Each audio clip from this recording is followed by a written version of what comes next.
answer some of my questions? Jaworski asked. Go ahead and ask, Popeye said, shrugging. But I can tell you right now, I have no idea where Ballantine is. I was shot and fell overboard the B-3. Last I saw that ship and everyone on it, it was steaming deep into the South Pacific. That boat could be anywhere by now. No, not anywhere, Mr. de Brule, Jaworski replied.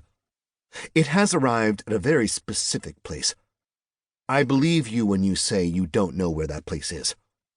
Then why the hell ask me a bunch of questions? Popeye asked. Oops, sorry. That was a question. You gonna spank me now? Uh-oh, that's another question. Jaworski frowned and took a deep breath. He seemed to be considering what Popeye said, then shook his head. Popeye rolled his eyes and continued speaking. Seems like a waste of time.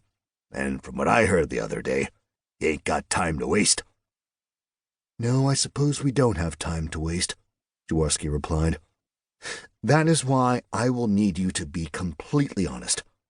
I will ask you questions that don't seem relevant, but they are. Just answer to the best of your knowledge, and we'll be fine. What if I don't feel like answering your questions? Popeye asked.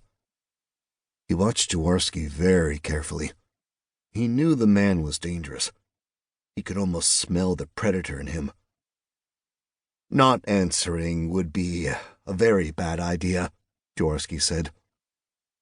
Just like when my sister finally couldn't outrun me in the apple orchard and stop between the drooping trees. That was not a good idea for her. What the hell are you talking about? Popeye asked. What'd you do to your sister?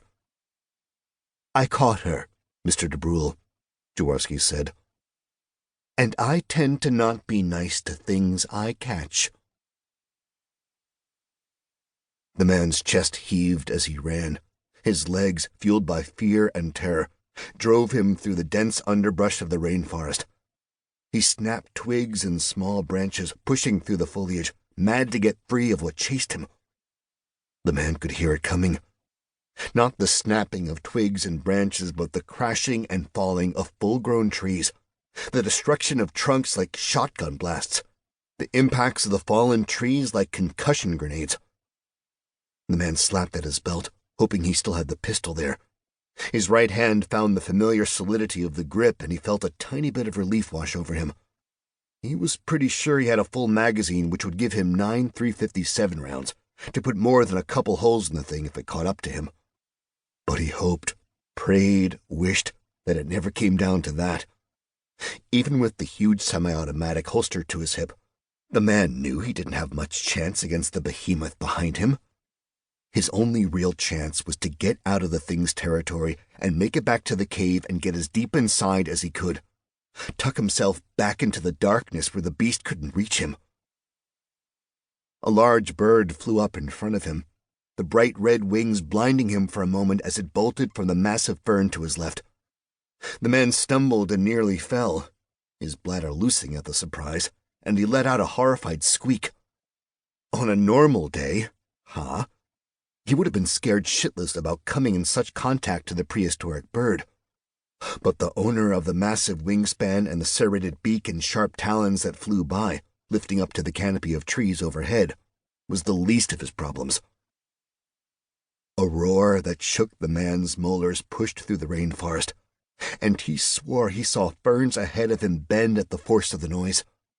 A second roar nearly lifted him off his feet, and he knew that he only had one chance at living.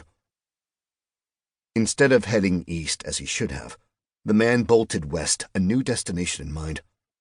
It wasn't the plan, wasn't Logan's protocol if you were caught out in the open, but fuck plans and protocols. Plans and protocols could kiss his shit-soiled ass. He shoved aside a sapling, ancestor of the modern magnolia, that was already 10 feet tall and getting thick around the trunk, and found a trace of the path he wasn't supposed to take. West was never a good idea on the island.